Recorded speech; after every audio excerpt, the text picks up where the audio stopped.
মা, এই লাল পাড়া জিনিসটা কি এত বড় গোল পাড়া? ও বাবা, এটা বেলুন মনে হচ্ছে, একটুখানি খেলা দেখায়। আহা গো, ছেলেটা কি ভালো, আমাকে দেখে একটু উপর দিকে তুলে দিল গো।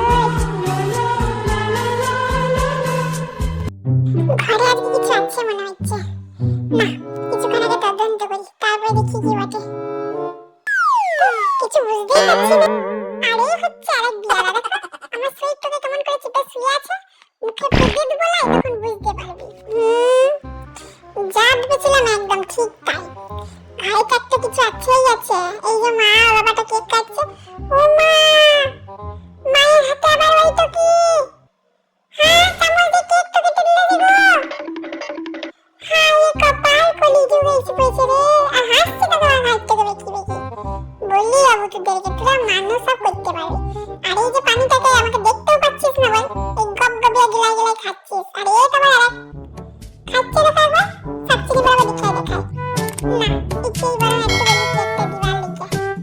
বলছি মাসি, একটু কেকটা দিবি? না, দেব না। দিবি না? তোদের চামচটাই ছিঁড়ে ফেলবো আজকে। ও মা, আজকে তাহলে নিশ্চয়ই কোনো ভালো মেনু আছে খাবারে। রান্নাঘর তো ঘুরে একবার দেখে আসি কি আছে বটে। না, বলতে হবে মেয়েটা এলেম আছে, বেশ সুন্দর গান করছে। এই সময় একটু ঘাইটটাকে দিলাই লেচে নি। ধুর, না লাগবে নাই। এতক্ষণ ধরে বসে আছে, একটা করে চিকেনটা আমাকে দিল না। মানুষ বটে আমার পছন্দ। পালা একটু গরম বয়ে গেছে, সুইটা কাজের কাজে দেবে। আর এদের সাথে কোনো কথা বলবো না, পালা। আর তোমাদেরকে বলছি বুঝলে, যদি ভালো লেগে থাকে